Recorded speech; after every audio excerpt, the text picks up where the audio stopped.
Cool. So kind of like the main thing I'm going to talk about is trusting, trusting in God.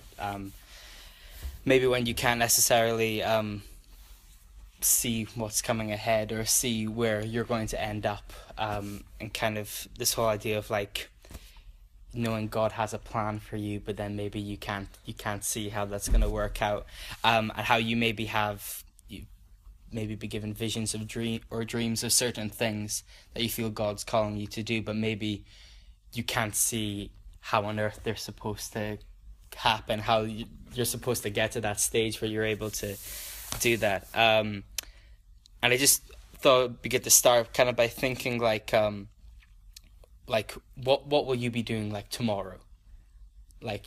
Most of us probably can kind of have some sort of imagination. I know I'll be in uni from 11 till 1, then I'll probably meet my friend Stefan for lunch, and then I'll come home. And so when it's something like that, it's kind of, you can kind of know what's going to be going on. But then when the question is what are you going to be doing 6 months from now, some of us, we might still kind of know. We might have a sort of short-term plan in place for 6 months, a year from now, 2 years from now. We might know or have some idea of where we'll be. We're maybe in an amazing career where we're just going to be moving on up, or maybe university or something like that. I mean, still, you don't know. And then if you're then looking at 5 years, 10 years down the line, how on earth is that going to look compared to where you are now? I mean, I have no idea. I mean, 6 months is difficult enough for me to kind of figure out at the moment. And you never know what surprises or changes you might see happen in that time.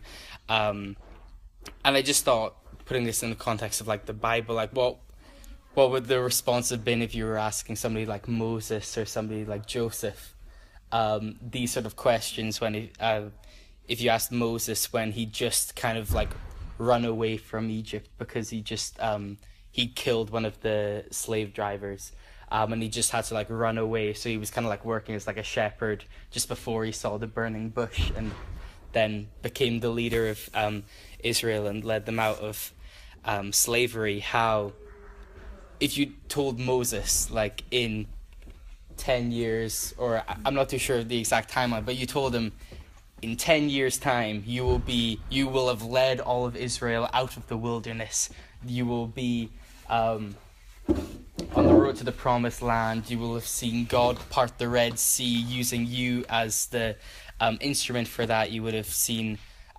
manna and quail and appear and water come out of rocks, and your staff turn into a snake, and all this stuff. Or Joseph, you kind of, when he was a teenager, or when he was put in prison after the whole incident with Potiphar's wife and everything, you told him that he would have been the prime minister of Egypt and stuff. It's I don't know if they would have known exactly where they're going to end up. Rebecca, the topic is trust. I'm so sorry we're late. No, it's fine. Text. We were all off schedule, so cool. Yeah. It's all good. No, thank you so much. No, I'm ready to jump in. Here. So just talking about trust, when you maybe, where are we now? And then you maybe have visions of dreams of something in the future, and you're I feel that's what God wants me to do, but how on earth do I get there? And we're talking about how tomorrow you might know what you're doing, but what about 6 months from now, a couple of years? This is relevant. I need to hear this. All right. That's good. I'm already That's good. So when it comes to each of us, and we're kind of thinking about what's ahead, we can't always see what that path looks like. We can't always see what are the natural steps for us to take, whether it's in a career we want to go into, maybe it's a gifting we feel we have, how on earth should I move forward with the music stuff I'm interested in, or whatever it is. Maybe it's our relationships, or relationships which are at one stage, you want them to be at another stage, and how does that all work out? You can't always see how that can work out, especially when it comes to each day, which just seems to have so many problems of its own. And I know for myself, you get so caught up in the feelings and emotions of that one day, and it's often so difficult to get out of your own head when you're you get distracted by so many things, and so many things take up so much of your time and so much of your thought that you can't really give the necessary time to try and plan out these sort of grand life plans. I mean, and I find for myself that it feels even more infuriating, because I feel that there are certain visions and dreams and kind of plans, and I have some feeling of like the purpose God has designed me for, that I'm trying to work towards making that a reality. I'm on earth for a purpose, and that I'm actually going to try and fulfill that purpose as best I can. And it's kind of weird, but there's a sort of feeling when you're in this kind of moment of not knowing where you're going and what steps you're taking, that it feels like this time that you're spending trying to work it out, it's like, oh no, I'm wasting my potential. What could I be doing right now if I was locked in with what I was supposed to be doing? And I kind of think of it, I play Football Manager a lot. You guys don't know from your brother. It's kind of like Football Manager is a game when you are the manager of a football team, and your job is to try and put together the players, pick the tactics, and you're trying to win the games, get promoted. I was playing a little before I came. I was losing. We're close to the relegation zone. It's not going well. But I think... Is it online? So you can play it online against people, or just by yourself against... It's all like the computer of this AI what does it all. So who's your team? Chelsea? No, so I always like to be in the most bottom league, and then I worked my way up. So I'm underdog. Yeah, so I'm Basingstoke Town. So my first season we got promoted, but we're struggling to stay afloat in the second year. That shows your heart. You're just like, I'm not gonna go for big shots. Yeah, I'm gonna go down there. But a thing I always think about is that me as a manager, I'm always looking for like the next like young player who's going to like come and like take the spotlight. And that was fine for me when I was like 16 or 17, because it was like, I am that young person. But now that I'm like 22, if I think purely in football manager terms, I'm looking at myself and saying, if you're not like the greatest player ever, Rory, I'm sorry, you're getting binned, you're getting sold, you're getting released, and I'm bringing in like the 18-year-old to play who's going to be amazing, because they've got 4 more years to play and become amazing. So I already see myself as, it's like, your potential is like gone, you've lost that time, you're kind of on like the bench, and it's like you're offering you to other clubs, you're on the transfer list, it's like, get out of here, I don't want you anymore. And it's the same, I love my American football as well, but so every year they have the NFL draft, which is when they select the best players from the colleges. It's kind of weird, but so there's always so much attention paid on this, and it's kind of like they're always focusing on this new young people, and the people who've maybe had a couple of years and not broken out or been amazing, they've been released, they've been out of the league. So it's kind of, I mean, I certainly wrestle with that now, feeling that, like, I don't have it all together. I don't really know what's going on. Sure, I've done university, which has been fine, I kind of always had a game plan of that. But now it's at the stage where, like, everything is open, and it's like I'm struggling to kind of work out what would be a good thing to do, what is the right thing to do, that I feel like I'm kind of, like, wasting this potential I have. And it's also, like, when you... Because I feel like in terms of reading the Bible and getting into the Lord's Word, I go through stages of being really good and being really bad. At the moment, I'm doing pretty good. I'm doing the Bible in 1 year app thing. So pretty much every day there's been I think the worst I've got is I've been a couple of days behind. So I've had to do like 3 in 1 day to catch up. But at the moment, I'm doing okay. And like nowhere near as good as like Charles or anything. But I feel I kind of know my way around like the Bible stories and like verses and stuff. And it's difficult reading verses they say like God will give you the desires of your heart. Ask and it will be given to you. Seek and you will find. Knock and the door will be opened. And that you're to boldly approach God's throne and submit your requests unto him, and he will always answer. It feels difficult reading those verses and again and kind of being like, okay, I need to be purposeful with asking the God, what's your plan? Is this part of it? This is whatever that is, and then still not feeling you're getting anywhere. So it's kind of like you kind of get in this, you can lose heart of where you're going because you can't see that way ahead. You're doing your best and you know these verses and you're trying to keep praying into that, but you don't see anything change around you. It's not like there's like a light which is shining. Okay, this is the path to go on. It still feels dark and you feel a bit isolated in that. And that's where it makes room for the devil to make a home, who can kind of like, in that like dark place, kind of take your thoughts and be like, that dream you had, look where you are. There's no way that could be a thing, you idiot. How could you ever do anything like that? You are so foolish to think this. I mean, look at this problem that came up this afternoon you can't even deal with. Look at how you responded to this message in this crappy way. And it's so easy to get stuck in that. And then you're constantly trying to win these small battles that you kind of forget what you're aiming for. You're aiming for that purpose, and that's something which God has given to each of us and wants to see us reach to our fullest potential. He wants to see us thrive, not just have this battle where we're constantly trying to survive each day.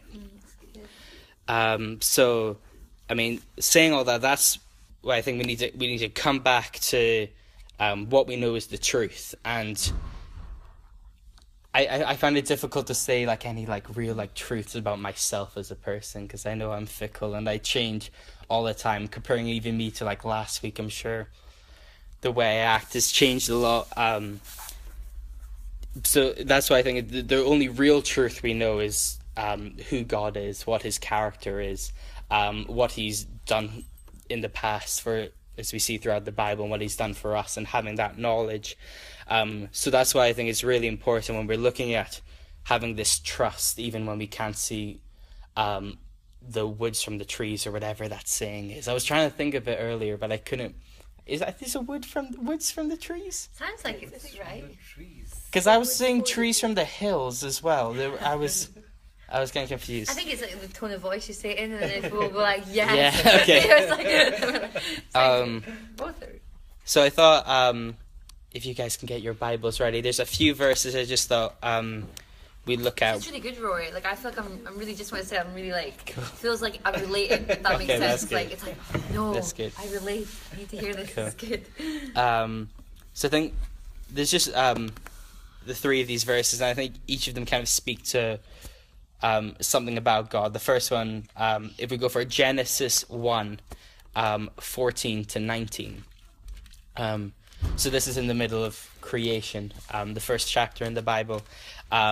I think it really speaks of the power of God, which is so important to know, that like this is the foundation, that this is the God who does these crazy things, but still cares enough about us, and we can hook into this power. So Genesis chapter 1, 14 to 19, if anyone would like to read it. Any translation, I'm sure will be fine. I'll give it a read today, since I never like reading out loud. I'm going to do it anyway. So this is the ESV. I think Charles uses it a lot, that's why I use it. the holy translation. I know. And God said, "Let there be lights in the expanse of the heavens to separate the day from the night, and let them be for signs and for seasons, and for days and for years. And let them be lights in the expanse of the heavens to give light upon the earth." And it was so. To 19. And God made the two great lights, the greater light to rule the day, and the lesser light to rule the night, and the stars. And God sent them in the expanse of the heavens to give light on the earth, to rule over the day and over the night, and to separate the light from the darkness. And God saw that it was good. And there was evening and there was morning the fourth day. Cool. Awesome. Thanks, Rebecca. It's quite a descriptive version, was it? Like, I was like, Yeah. is this easy? Like, I'm sure there was like a simpler version. So that's just a part of the whole creation story, God creating, separating night and day, making like the sun and all that stuff. And it's, I think it's particularly emphasized in the, I think it's the NIV or the NLT, that it just kind of has this like one-off sentence after he's done this, and it's just, it's alluded to there, but it's just, he also made the stars. It's just like a short sentence by itself, which is just, it tears me apart every time, just because like you think of like God creating this amazing thing, and then it's just this throwaway line that he also made the stars, which, I mean, the stars are each like, they're like billions of light years or whatever further away from the planets we know, which are close to us, and there's all the different galaxies or whatever. I'm not super big on like astronomy and science and stuff, but I know like that entails like crazy things, and it's just so vast and so wide, and the whole universe is within God's scope, and that is the power which we have on our side, which we are harnessing into, which for some reason it seems so easy to forget when we have this one issue. This person hasn't responded to our WhatsApp for 20 minutes, and we're so annoyed at that, and we're like, our world has crumbled because we've waited that long, and it's like, why have they not responded to me? It's awful, and that's a real issue, or at least it is for me. That the God of the universe is who also made the stars, is the one who's fighting for us and the one who's always by our side, which is just amazing. So it's God, we have that power of God, which is always fighting for us. And so the second verse I wanted to look at is Psalm 31 verses 1 to 8, which was great timing because it was in my Bible in 1 year for this morning. Was that the one that was like about like when you get the offering? No, it was like, is that the bit I read in it?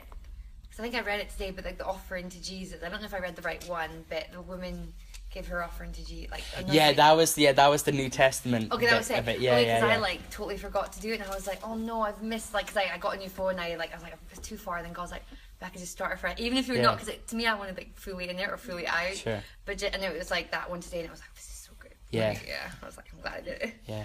I often do when it's like a killer verse, is like I'll screenshot this, put it on my Snapchat story, do a little circle around it, like look at this.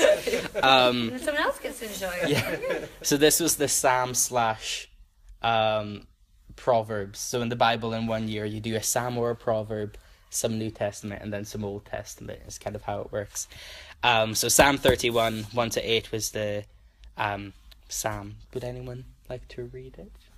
I can try. Yeah, sure. My pronunciation could be rubbish. Oh, don't worry about it. You're better than me, so don't worry. In you, Lord, I have taken refuge. Let me never be put to shame. Deliver me in your righteousness. Turn your ear to me. Come quickly to my rescue. Be my rock of refuge. A strong fortress to save me. Since you are my rock and my fortress. For the sake of your name, lead and guide me. Keep me free from the trap that is set for me, for you are my refuge. Into your hands I commit my spirit. I deliver me, Lord, my faithful God. I hate those who cling to worthless idols. As for me, I trust in the Lord. I will be glad and rejoice in your love. For you saw my affliction and knew the anguish of my soul. You have not given me into the hands of the enemy, but have set feet in a special place. Awesome, thanks. Sorry. No, that was great. So good. I mean, if it was me trying to read the Bible in French, it would be utter travesty. Tricky words in it. Yeah, oh yeah, sure, yeah. Cool. So yeah. He had a weird translation. So he's All like, right. Translation. These I was words. Like, I was going to start reading, then I looked at it. I was like, thanks.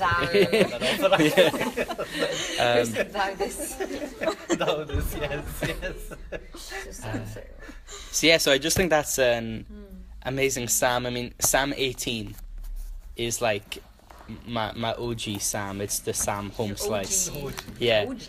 OG. Like I think is it Original Gangster is the Grant. Do you know these things? What's that? The like it's the OG Sam. Original Gangster. So, I think original. Yeah, I don't know, but I try and use that. I try and sound. My OG, and people are like, what's that mean? I'm like, I use home slice a lot now. It's just when like somebody who's so like Ed Sheeran, he's my home slice. oh, I get. No, Yeah. I follow. Yeah. That his new album. Oh, it's really good. Oh, So it's good.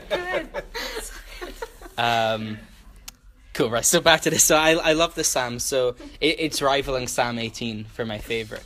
See, that Psalm 18, we sidebar, I know more for being, like, in 2 Samuel. So, like, it's 2 Samuel 22, which has always been my favourite, but it's also Psalm 18. Anyway, that's by the by. So what I love just in this Psalm is that there's so many things which just speak to God's goodness and God's... and that, again, is something as well as his power. That's something which...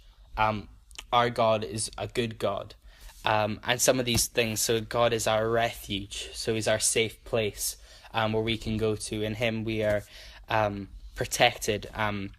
God is righteous, so he is holy. He's perfect. He's our rescuer, so he rescues us when we're under threat, when the enemy is attacking us, when we're struggling. He rescues us. He is our rock. He is our fortress. He is faithful. And in him there is freedom. All these things which it says in the Psalm. So it's just amazing. Each one of these things by themselves you could take and go into a lot about how amazing it is and how much he is our rescuer or he is our fortress. So it's just amazing to just to know all these things are part of who God is. And we could go through every single adjective there is, every highfalutin word, and apply them to God, and all of them put together would go nowhere near enough to explaining God's goodness. And again, this is the God that is with us, that is fighting for us, that it goes before us, that is there beside us, is doing stuff behind us that we can't even see. So when we feel like we don't know where we are, we're struggling to see the way that we're meant to take in order to fulfill our potential, we can rely on the power of God and the goodness of God which are there with us. And the final verse is Proverbs 3, 5 and 6, which I think is more of a classic.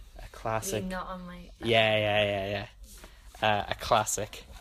For some reason, I get this confused. There's a verse in Philippians, but the Philippians one is, I can do all things through Christ who strengthens me. I think. Yeah. I guess it's... I was like, Philippians 4:11 is that? Yeah. But no, it's in Proverbs. If anyone would like to read Proverbs 3, 5 and 6. Trust in the Lord with all your heart, and do not lean on your own understanding. In all your ways acknowledge him, and he will make your path straight. Cool. And so this is just this call to trust in the Lord, to lean on him and not on our own understanding, our own frailty, and this promise that he will make your path straight, so that even though we maybe can't see, when we take a step out, we don't know if it's the right step, where it's leading to, where the next step is after that, trusting that God will make that path straight, that when we take that step out, that when we trust in him and what he has done for us and what he will keep doing for us, the way will be straight. So it's so important to know that this is the starting point to anything. This is the starting point to who we are, where our identity is, that we are children of God, and because of that, because he's the king, that makes us royalty. We're princes and princesses of the King of Kings.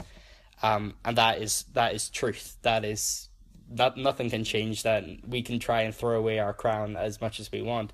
That is a fact which doesn't change. We've been saved by Jesus dying on the cross. He would have done it for one of us. He would have done it for just our group. If it was just us, he would have done it for anyone, because God loves us and doesn't want to didn't want to abandon us, wanted to reach out and grab us. we are fearfully and wonderfully made. We are made perfect. Whether or not we believe it on a day-to-day basis is another question, but that doesn't stop it from being true. These are all things that feelings or emotions or difficult days or horrible mornings or bad conversations aside, these things are still truth. These things are still, they're fact, whether we believe them or not, which is amazing. Yeah, so I'm kind of coming to a close. I guess we can kind of talk about it a little bit. But it's just when we can't see the way ahead, when we can't see where we want to go, where we think God is calling us, where are we going to be in 2 years from now? Where are we going to be in 5 years from now? We can always come back to these unshakable truths and know them and hold on to them, that we are children of God, we are royalty, we are saved by Jesus, we are fearfully and wonderfully made.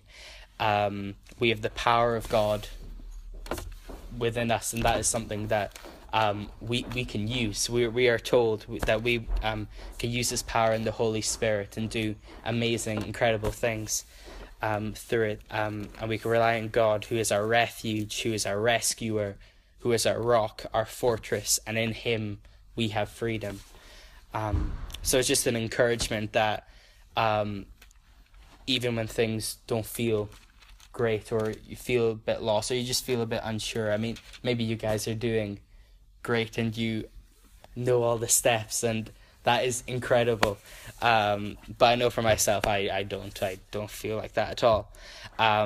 So it's so important to remember these things, which are at the heart of who I am and who God is, and hold on to them. And I kind of thought, just as a picture to kind of end, if it's like you're out at night and there's clouds over the stars, so you can't see anything, there's no street lights or whatever, we can choose just to go it alone, which is just us, and it's dark all around. We don't have our phone or anything, no torch or anything that we can flip on, and just chance it, or just like stay where we are and like be like in like The Sims, when you kind of, if you put them in a house but then take away the door and then tell them to go out of the house, they'll be like, ooh. They'll speak in that like Sim language. We can be like that in the dark and just be like, oh, I don't know, and then kind of like walk around in circles and try and feel out a bit. Or we can hold on to these truths, hold on to these God's trust, and it's like we have a lantern, which it doesn't show us everywhere, it doesn't show us our final destination, it doesn't show us the path to get there, but it's that light that we can hold to that illuminates where we are and illuminates who we are. We can see ourselves in the light, we can kind of see what's around us, and we can carry that as we go forward, and it's just simply having that trust which goes beyond how we feel or how we're doing on a certain day, or a plan falling through, or something that we were really hoping for and thinking this was the great thing, this is what it is, and that not happening, still having that trust in who we are and who God is, and that being the foundation of who we are in everything we do, and always coming back to them when we feel we're being drawn away. So that's kind of all I kind of had to say. I don't know if there's anything anyone wants to pick up upon. So good. I think I could really relate with the whole, like, I love what you were saying, because as soon as you said about like the stars thing, I just suddenly had that like aha moment, like, yeah, like, you know, it's funny how we do get so in our thinking, or like, oh God, how are you going to do this, or like, how is this going to work out, and then you do just have to look at like the stars. You're like, you know, God, you're a big God. Like, it's just like the kind of physical things do hit me of like, you need the stars, like as a, you know, as you say, an afterthought was the stars. It's almost like an artist is like this smudge, oh, I made stars, and but then so much thought in it, and I think I was thinking, because I very much relate with you, like unknown stuff, but equally I think even if some of us don't, the amount of times you're going to go through that, you know what I mean? If you do have everything figured out now, which probably most people don't, but there'll always be times in life, which I think it's like if we know almost the solution before the problem comes.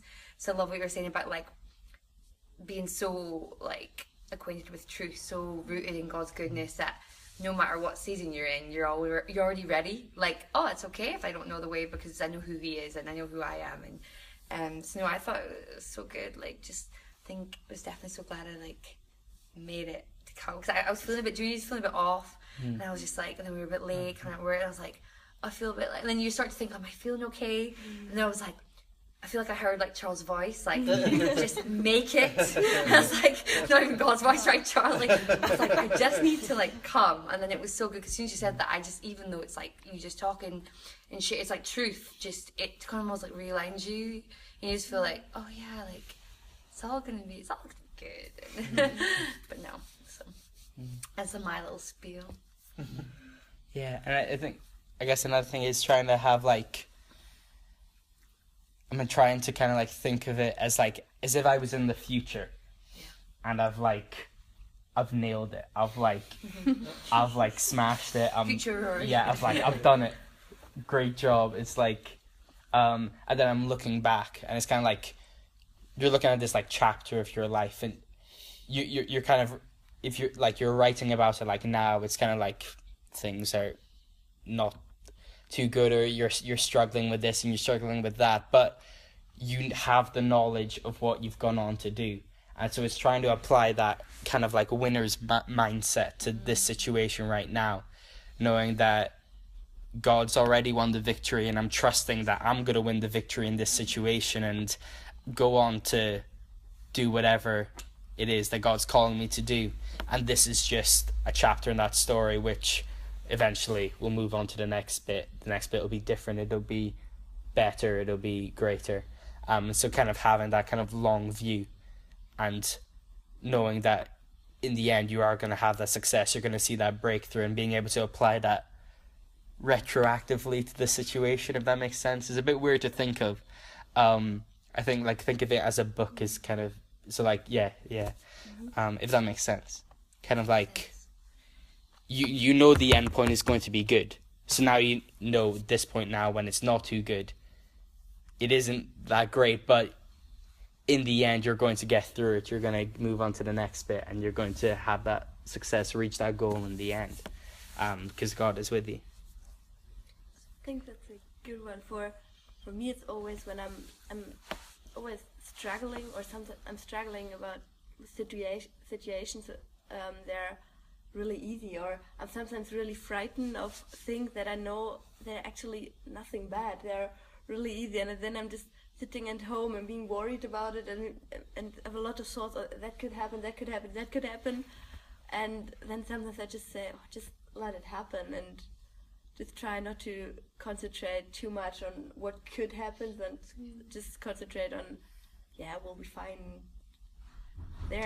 Sometimes I'm embarrassed by myself, because I say this is so stupid, because it's so daily stuff that I'm worried about. It's sometimes just meeting a new person, and I'm really nervous and say, oh, I will mess up and it's just know, he will be with me, and there will be no problems. Everything will be fine.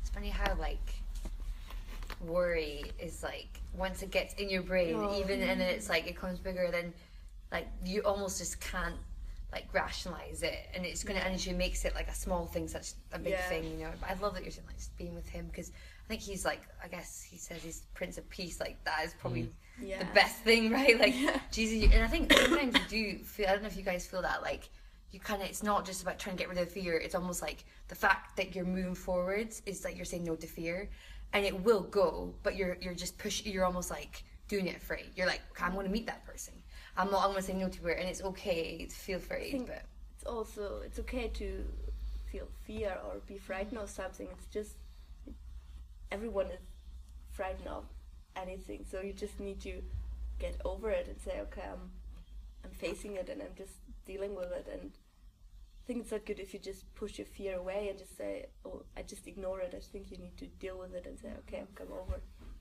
over it. Yeah, totally. It's so good. It helps if you've been in the situation before and you've gotten through it. Like for me, I've had seasons, and I'm not saying I'm like this now, but I've had seasons where I've had basically no friends, and then I went from no friends to several friends in like a matter of a year, and it's great to look back at that. And now I know that no matter where I am, I can make friends. And really, I just need a few. Figured that out over the years too. Yeah. But because there've been things that have been repetitive, I know how to get through them, and I know that if I can get through those, I can get through anything. Even when stuff that I've never done before comes up, I know that if I just wait patiently for the right moment and just push through the hard times, it'll pass. And in the next chapter, I'll look back at this chapter and see, oh, that's what God was doing at the time. That's what I do sometimes in my previous chapters. 'Cause at the time, you have no idea what's going on. But then later, you can look back and see what he was working on. I really loved what you were saying about like having the lantern and stuff. I remember hearing a talk. I just found it out, but like where it says your word is a lamp to my feet and a light unto my path. And I was just thinking, like, if you've got the word and that you've got the truth of God's word, that it doesn't matter if you can't see like really far ahead, because you've got that truth and that's guiding you. And it's like you can only almost like just see like your feet and just like where you're going, but like having like being grounded in that truth. So that was really encouraging for me, because I've got no clue what's happening in the future. So this talk was Yeah, definitely. Like just taking like a step each time, and God's gonna light it kind of gradually. That's good, because I wasn't sure if it was just gonna be me like in my own world, like, oh, I need to trust, please. That's good that it's. I love that, because my friend said something once that hit me was like sometimes that in that verse, like it says, like it was, I always get it mixed up which one's which, but the light unto The lamp to my feet, and Lamp. the light to my the lamp unto my feet and the lamp. So it says that two different things, and she was saying how like she was just preaching. I was like, oh, that's a really good one, because it was like I just want to like it's not me, but she said about how sometimes God will just show you the next step. And that's all you'll see. Like, it's almost like you're just living day to day. But in them seasons, it's like the dependence. Like, you're so, like, dependent on God. And then sometimes you will see, probably, like, as you say, like, step into uni. You're like, right, I know the next 4 years of my life. They can almost see. But then obviously there's beyond that. But how sometimes we can feel in the seasons where we're only saying, okay, I'm missing it. God, I know for my life I'm missing it. Have I missed, like, you know, I'm meant to see the path, but because we maybe seen it in previous seasons, but actually sometimes he will switch it, but it causes us to be dependent. So I love that you brought up that, because I was like, I'm always like brought to that, being like, okay, actually, good, what season am I in? Am I only, if I was to know the whole path, would that do me damage? Would actually I start to try and do my own way, to get my own way there? Or do I just need the next step for a reason? But equally how he might show us, like, more in that. So I think it's pretty... No, I know that if I knew it all, I bet I get you. I would totally like try and do it in my own way. Oh, this is what I'm afraid. Yeah. Why do I do this? Shortcuts. I mean, it's good that we don't get like too much, because it would destroy our heads. Like it would be like, so yeah. It's good that we get it bit by bit, because that's probably all we can handle. I wonder if, like, you know, kids. I guess it would work a bit, you know, like, you know, Obama knew when he was a kid that he was going to be the president. And if, like, you know, he's like, I'm going to be the president of the United States, and how that might change. But yeah, in the both ways, like how you treat a child now, like as if they could be something like that. So I think it could work both ways. But I guess I always, like, you know, if we did know what we were going to accomplish, like, yeah, would it be good that we knew, or I don't know, would we? I don't know. Because there wouldn't be like any risk. Because like when it came to like a crunch situation, you'd be like, well, I become president, so obviously I succeed, so no biggie.